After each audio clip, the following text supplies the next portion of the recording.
Namakuru abantu benshi bari gutangaho ibitekerezo bigiye bitandukanye ni nyuma yuko urwego rw'igihugu rw'ubugenzacyaha RIB bwerekanye abagera kuri 18 muri aba 18 mw'abantu mwe harimo Professeur Emmanuel Bienveni, umuyobozi mukuru w'ikigo cy'igihugu gishinzwe ubuziranenge imiti n'ibiribwa Rwanda FDI. Uyu Professeur Emmanuel Bienveni ari mu bantu RIB yerekanye ku itariki 13 Kanama umwaka wa 2026. Aberekanwe bose kandi n'abakozi ba leta ndetse kandi harimo abakozi 10 bakoreraga ikigo cya Rwanda FDI. Harimo kandi abakozi b'ikigo cy'igihugu gitsura ubuziranenge RSSB hamwe n'abanyamabanga nshingabikorwa b'utugari ndetse n'imirenge. Umuvugizi wa RIB Dr. Murangira Bitieri yavuze ko kuva ku itariki 20 Nyakanga umwaka wa 2026 hamaze gutabwa muri yombi abantu basaga 104 bakurikiweho ibyaha bifitanye isano no gutunganya ibinyobwa bisembuye by'umwihariko bitujuje ubuziranenge. RIB igakomeza kugenda igaragaza ko muri aba 104 bamaze gutabwa muri yombi bakomeza kugenda bakurikiranwaho kesi yo gutanga by'umwihariko ibyangombwa bitujuje ubuziranenge no kwenga inzoga zahitanye abanyarwanda benshi.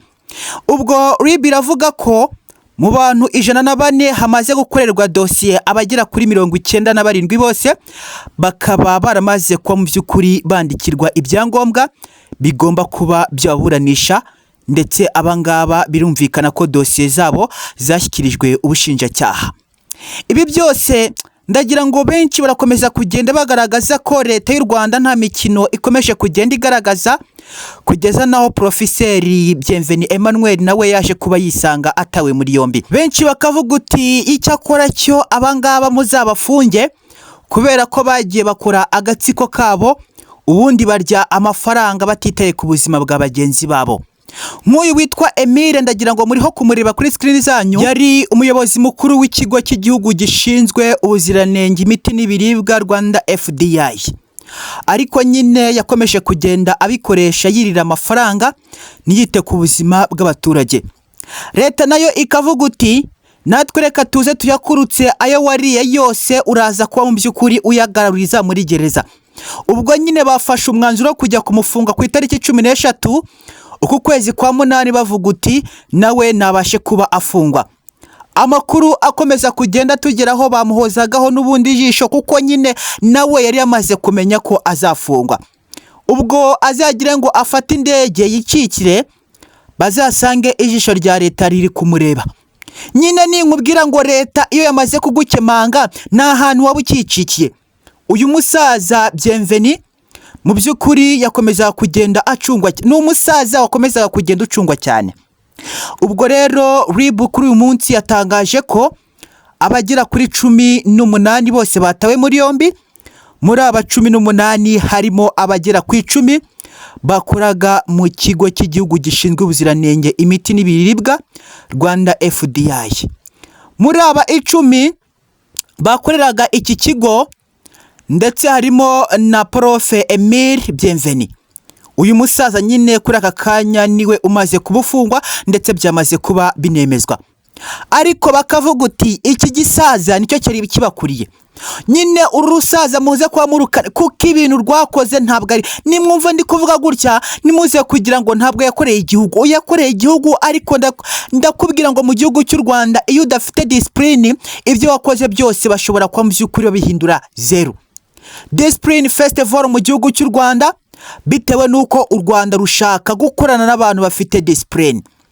Uyu mugabo yagendaga atanga ibyangombwa akihisha nyuma yo kurya amamiliyari nyamara ntiyite ku buzima bw'abaturage b'igihugu, nyine ubuzima bw'abagenzi be. Igitangaje mu makuru akomeje kugenda agaragazwa nuko usanga bamwe muri abangaba bakora aya mabi bakavuga uti nimutanga ibyangombwa bajye gukora uburozi bicizo nyanazimbwa. Ugasanga ntabwo yakora ikosa ryo gutuma hari umwana we ushobora kunywa kuri ibi binyobwa. Ndagira ngo murabizi nk'uwitwa Kazungu Emmanuel warukuriye uruganda rwa Ingufu Gin United yakoraga uburozi kandi abizi, ariko nta mwana we cyangwa nta nuwe wegeze kwa by'ukuri ufata kuri izi nyine ni ikintu ubona ko cyakomeje kugera gishengura benshi nyuma y'uko aya mabanga agiye hanze. Gusa urwego rw'igihugu rw'ubugenzacyaha RIB rwagaragaje ko aka gasaza kamaze kuba gatabwa muri yombi ahanini gakekwaho ibyaha by'umwihariko bya ruswa ndetse no kuba gatanga ibyangombwa bitujuje ubuziranenge. Ubwo RIB ni nkubwira ngo yamaze kurakara uze kubyumva, baragira uti ufiteho ahure n'iki kibazo wese turaza kumukanya nyine turaza kuba tumufunga. Ukabona ko abaturage nabo bari kuri side ya leta bavuga uti aho niho mufata izo mbwa muzifunge, mufate nyine buri umwe wese wihisha inyuma y'ubugambanyi bwo kwica bamwe mu banyarwanda muze kuba mu by'ukuri mu mufunga. Ni nkubwira ngo hari abanyarwanda bapfuye mu ibanga n'abandi bagipfa mu ibanga bazira utu dusaza turi no gusaza. Nitwite ku buzima bw'urubyiruko rw'igihugu cy'u Rwanda, imbaraga z'ejo Rwanda rw'ejo hazaza. Ubona ko nyine two nta kibazo twari dufite, twagendaga twigwizaho imitungo dongo tukavuga uti twebwe turaza kuba mu by'ukuri twubaka amagorofa, abo bana ubwo rubyiruko nibashake bapfe ntabwo bitureba. Burya mwabantu mwe nabyemereye kuri uyu munsi mbona uyu musaza narinzi ko ari inyangamugayo, nje nyine narinzi ko Emile Bienveni ari inyangamugayo, ariko naje gusanga mu by'ukuri burya amafaranga ntabwo wayabona utagize ikintu ukora. Ushobora gukora ikintu cyiza cyangwa ukanakora ikintu kibi, ariko biragoye kuba wakora ikintu cyiza ukaba ubona amafaranga. Benshi urasanga bihisha mu myambaro y'ibintu bibi, bakaza bagakora project ukabona nyine ziraba successful, ariko ukibaza abangaba bakoze iki? Mu by'ukuri twe ko dukora buri munsi amajoro turi kodinga, ukabona nyine nta kintu tugeraho, ukabona aba basaza baratera imbere buko nyine kumbe na amaraso y'abantu benshi bakomeza kugenda bihisha inyuma. Ariko baravuga uti amaraso y'umuntu aranuka, amaraso y'ikiremwa muntu aragukurikirana, kandi ijisho rihorerwa irindi. Abagera kuri 55 nibo batangajwe bakanamenyekana ko aribo bishwe n'izi nzoga zaturutse mu makosa y'aba bagabo. Tekereza kubona gasaza kameze gutya kihisha inyuma y'iyo case. Urubyiruko rw'abana b'imyaka 18 20 bari kuzavamo ba premier ministeri, bari kuzavamo abarimu, ukabona baricwa n'utu dusaza turi kugenda. Nunareba urabona n'abagabo baba bakuze, n'abagabo baba bakuze, ukabona ariko ibyo bakora biteye iseseme. Ari nayo mpamvu leta y'u Rwanda ikomeza kugenda ivuga uti natwereka tuse tubumvishe mwumva uko bigenda, kandi muratubwira nuko mwabigenzaga kugira ngo mwihishe inyuma y'iyo myambaro donko mwica abana b'igihugu cy'u Rwanda. Ntabwo turi buze kubyemera, turabafunga mwese, turabamarira mu mugozi kubera ko ibintu mwakoze sibyo. Reka tubabwire ko turi buze kuba tubakanyaga.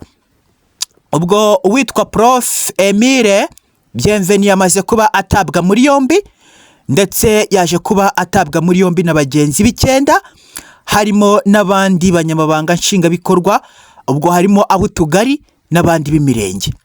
Ndetse RIB yagaragaje ko kuva ku itariki 20 Nyakanga abagera ku 104 bose bamaze gutabwa muri yombi. Muri aba 104 97 nibo bamaze